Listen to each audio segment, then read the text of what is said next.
एक समय की बात है। माता पार्वती ने भगवान शिव से पूछा, स्वामी, मैंने देखा है कि आप चाहे कितना ही अभागा मनुष्य हो, अगर वह सुबह के समय ब्रह्म मुहूर्त में उठता है तो वह बहुत सुखी रहता है।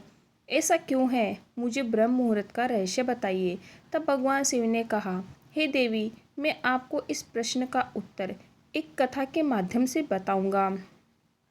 कृपया आप इस कथा को ध्यानपूर्वक सुनना, और जो भी मनुष्य इस कथा को पूरा सुनेगा तो वह कभी भी इस अवसर को अपने हाथ से जाने नहीं देगा। ब्रह्म मुहूर्त का रहस्य जानकर पूरा जीवन बदल जाएगा। भगवान शिव कथा को सुनाना प्रारंभ करते हैं और माता पार्वती से कहते हैं, बहुत समय पहले की बात है। काशी में राम नाम का एक लड़का रहता था। वह लड़का बहुत ही अच्छा था, लेकिन उसकी एक गलत आदत थी। वह देर तक सोता रहता था। सुबह उसे जगाने के लिए घर वाले कई तरह से प्रयास करते थे, लेकिन वह रोजाना सुबह देर तक उठता था। वह लड़का कभी भी 9 बजे से पहले नहीं उठता था। जब वह बालक था तब परिवार वालों ने सोचा था कि जब वह बड़ा हो जाएगा तो इसकी आदत में सुधार हो जाएगा, परंतु वह लड़का जैसे जैसे बड़ा होता गया उसकी यह आदत और भी ज़्यादा गहरी होती चली गई। दुनिया इधर से उधर हो सकती थी, लेकिन वह लड़का कभी भी जल्दी नहीं उठ पाता था। उसके पिता उसकी इस आदत से बहुत ज़्यादा परेशान रहने लगे थे। उस लड़के को ढेरों नकारात्मक शक्तियों ने घेर लिया था। वह सभी को पलटकर जवाब देता था और दिन भर उदास रहता था। इसका असर उसके स्वास्थ्य पर भी पड़ रहा था। जब उस लड़के को यह पता लगा कि उसके सारे मित्र सफलता को प्राप्त हो चुके हैं, तब वह और भी ज़्यादा चिंतित हो गया और ईश्वर को कोसने लगा। वह बार बार यही कहता था कि मेरी किस्मत ही खराब है, परंतु उसके पिता अच्छी तरह से जानते थे कि उस लड़के के असफल होने के पीछे क्या कारण है। भगवान शिव ने कहा, हे देवी, फिर एक दिन की बात है। उसके पिता को किसी सन्यासी के बारे में पता चला तो तुरंत वह अपने बेटे की समस्या को लेकर उस सन्यासी के पास जा पहुँचे। उस सन्यासी को बड़े ही विस्तार से अपने बेटे की आदतों के बारे में बताया। फिर सन्यासी ने कहा कि कल आप अपने बेटे को इस आश्रम में आने को कहना। फिर उस लड़के का पिता अपने घर की ओर चला गया। उसे पता था कि अगर वह सीधे तरीके से अपने बेटे को सन्यासी से मिलने के लिए कहेगा तो वह कभी तैयार नहीं होगा। उसने अपने बेटे को अपने पास बुलाया और कहा, तुम्हारे सारे मित्र जीवन में सफलता प्राप्त कर चुके हैं, क्या तुम सफल नहीं होना चाहते? लड़के ने उत्तर दिया कि जरूर पिताजी, परंतु जब भी मैं अपने मित्रों से उनकी सफलता का रहस्य पूछता हूँ तो वे मुझे कुछ नहीं बताते। भगवान शिव ने कहा, हे देवी, फिर उसके पिता ने कहा कि मुझे यह रहस्य पता चल गया है कि वह सभी क्यों सफल होते जा रहे हैं। तब उस लड़के ने बड़ी उत्सुकता से पूछा, क्या पता चल गया है पिताजी? कृपया करके आप मुझे बताइए। उसके पिता ने कहा कि कल सुबह तुम्हें एक सन्यासी के आश्रम में जाकर उनसे मिलना है। यदि तुम वहां पर समय से पहुंच गए तो वह सन्यासी तुम्हें ऐसा मंत्र बताएंगे जिससे तुम सफल हो जाओगे। परंतु एक समस्या है। लड़के ने पूछा, क्या समस्या है? पिता ने कहा कि जब तक तुम सोकर उठोगे तब तक सन्यासी से मिलने का समय समाप्त हो जाता है। भगवान शिव ने कहा, हे देवी, फिर उस लड़के ने कहा कि पिताजी, मैं कल पूरी रात जागता रहूँगा और सुबह सन्यासी से मिलकर आऊँगा। उसके पिता ने कहा कि ठीक है, तुम वहाँ जाकर उस सन्यासी की आज्ञा को मानना। पिता की बात सुनकर वह लड़का बहुत अधिक खुश हुआ। जीवन में पहली बार रात्रि में वह जागता रहा, परंतु थोड़े ही समय में उसे नींद आ गई और वह सो गया। फिर अगली सुबह जब वह उठा तो उसे पता चला कि सन्यासी से मिलने का समय समाप्त हो चुका था। उसके पिता ने लड़के की तरफ देखा और कहा कि तुम जीवन में कभी सफल नहीं हो पाओगे, जाओ और जाकर सो जाओ। पिता की यह बात सुनकर उस लड़के को बहुत दुख हुआ। उसने मन ही मन स्वयं को चुनौती दी कि कल सुबह वह सन्यासी से मिलने अवश्य जाएगा। उसने अपने पैर पर एक छोटा सा घाव बना लिया, जिससे दर्द के कारण उसे रात भर नींद नहीं आई।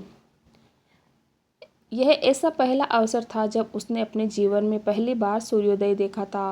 वह तुरंत ही तैयार होकर सन्यासी से मिलने के लिए चला गया था। आज उसका अनुभव कुछ अलग ही था। वह बेहद शांत महसूस कर रहा था। चलते चलते वह लड़का जैसे ही सन्यासी के आश्रम में पहुंचा तो वहां पर उसने देखा कि सन्यासी और उसके सभी शिष्य ध्यान लगाकर बैठे हुए थे। फिर जब ध्यान का समय समाप्त हुआ तब लड़का उस सन्यासी के पास पहुंचा और उन्हें प्रणाम करते हुए बोला कि मैं आपके पास कोई ऐसा मंत्र है जिससे मैं सफल हो सकता हूँ।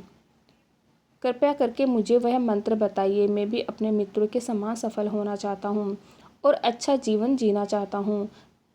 भगवान शिव ने कहा, हे देवी। फिर सन्यासी मुस्कुराए और बोले, अच्छा तो तुम वही बालक हो। तुम्हारे पिताजी मुझसे मिलने आए थे और उन्होंने तुम्हारे विषय में मुझे सब कुछ बता दिया था।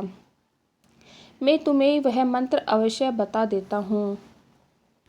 परंतु अब लड़के ने जैसे ही परंतु शब्द सुना तो लड़का घबरा गया। उसने पूछा, परंतु क्या गुरुदेव? तब सन्यासी बोला, मैं तुम्हें वह मंत्र बताऊंगा, परंतु अगले 21 दिनों तक तुम्हें मेरी आज्ञा माननी होगी। मैं तुम्हें वह मंत्र 21 दिनों के बाद बताऊंगा। तब तक मैं तुमसे जो भी कार्य कहूँगा तुम्हें वह करना होगा। यदि तुम असफल हुए या कार्य के बीच से तुम्हारा संकल्प टूट गया तो उस मंत्र का असर नहीं होगा। दृढ़ निश्चय के साथ उस लड़के ने कहा कि मुझे आपकी सारी आज्ञा स्वीकार है। मैं अगले 21 दिनों के लिए आपका दास हूँ। आप जो भी कहेंगे मैं वही कार्य करूँगा।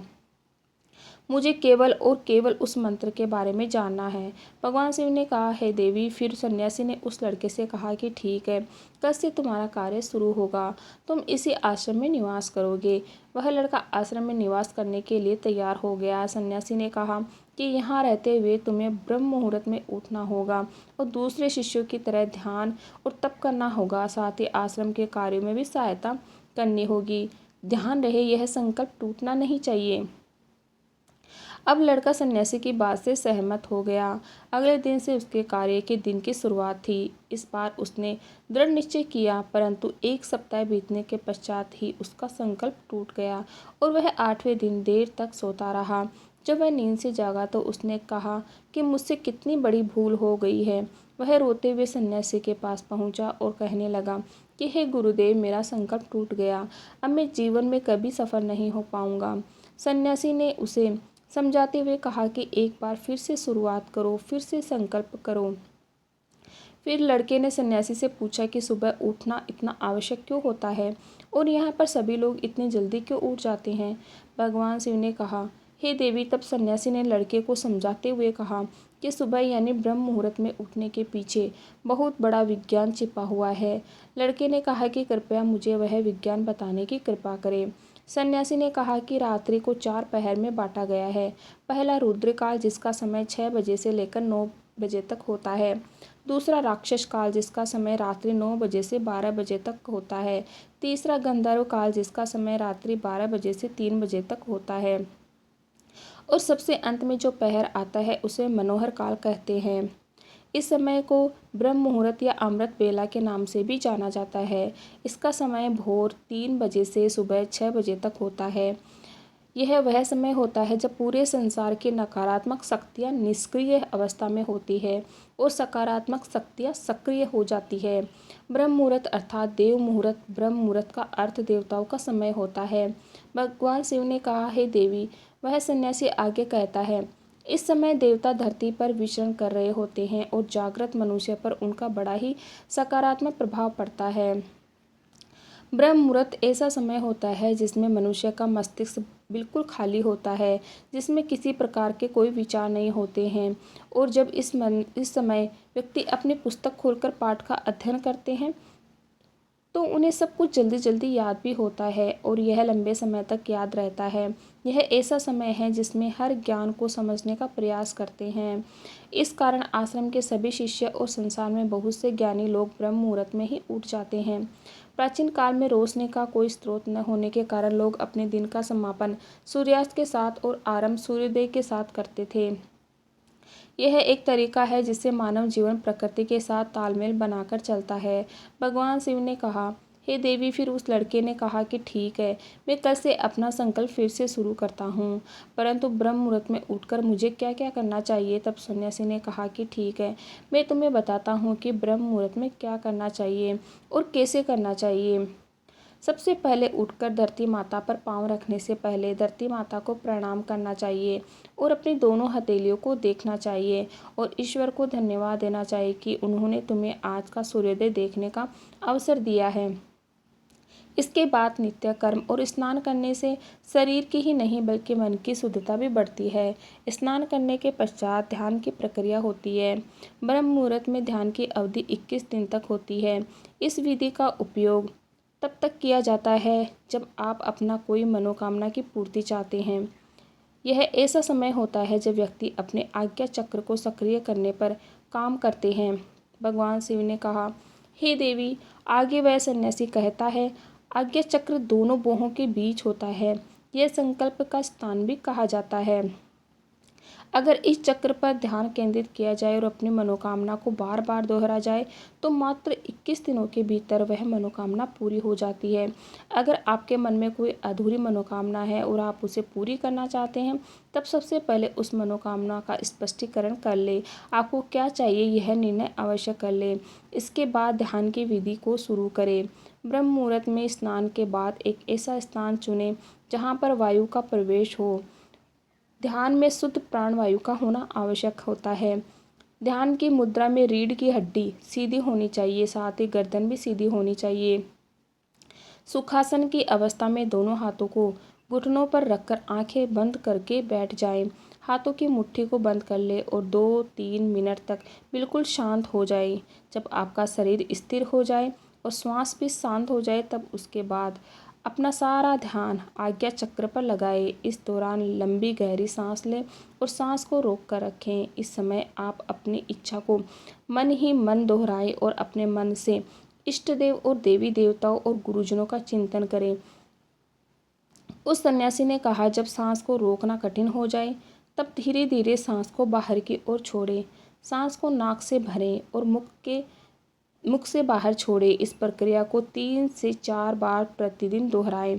ऐसा प्रतिदिन करने से आपकी जो मनोकामना है वह अवचेतन मन तक अवश्य पहुंच जाएगी और इच्छा पूर्ति जल्दी होगी। आज्ञा चक्र सक्रिय होता है और हमारे आज्ञा को पूरा करता है। सांस को रोक कर रखने के दौरान शरीर में आपातकाल की स्थिति हो जाती है, जिससे कि आप बेकार की बातें सोचने और विचार करने से बचते हैं। ब्रह्म मुहूर्त के समय ईश्वर की विशेष कृपा होती है। कोई भी व्यक्ति अपनी मनोकामना को इस समय दोहराता है तो उसकी इच्छा जल्द से जल्द पूरी होती है। भगवान शिव ने कहा, हे देवी, इस प्रकार सन्यासी ने उस लड़के को ब्रह्म मुहूर्त का महत्व बताया। अगले 21 दिनों तक उस लड़के ने बड़े ही मन के साथ इस प्रक्रिया को अपनाया। अब वह बहुत ही ज़्यादा अनुशासित और शांत स्वभाव का बन चुका था। उस लड़के ने जैसे ही अपना संकल्प पूरा कर लिया, उसके बाद वह लड़का बड़े ही प्रसन्न भाव से सन्यासी के पास पहुंचा और कहने लगा, हे गुरुदेव, मैंने 21 दिनों का संकल्प पूरा कर लिया है। अब कृपया मुझे सफल होने का मंत्र बताइए। तब उस सन्यासी ने मुस्कुराते हुए कहा कि पिछले 21 दिनों से जो अभ्यास तुम करते हुए आ रहे हो वही तुम्हारी सफलता का मंत्र है। जो व्यक्ति ब्रह्म मुहूर्त में उठकर ध्यान प्रक्रिया को सही से करते हैं वह जीवन में कभी असफल नहीं हो सकते। तुम्हें ब्रह्म मुहूर्त का रहस्य पता चल चुका है। अब तुम्हें इसे जीवन पर्यंत करना होगा। तुम्हें जीवन के लक्ष्य और सफलता दोनों प्राप्त होंगे। उस लड़के ने सन्यासी को धन्यवाद दिया और ब्रह्म मुहूर्त के नियमों का पालन जीवन पर्यंत तक करने का वादा भी किया। भगवान शिव ने कहा, हे देवी, अब तो आपको पता चल गया होगा कि ब्रह्म मुहूर्त क्या होता है। तब माता पार्वती ने कहा, हे स्वामी, अब मुझे ब्रह्म मुहूर्त का संपूर्ण ज्ञान हो गया है। इतना कहकर माता पार्वती ने भगवान शिव को प्रणाम किया। वीडियो अच्छा लगे तो लाइक शेयर सब्सक्राइब जरूर कीजिएगा। Okay, thank you everyone.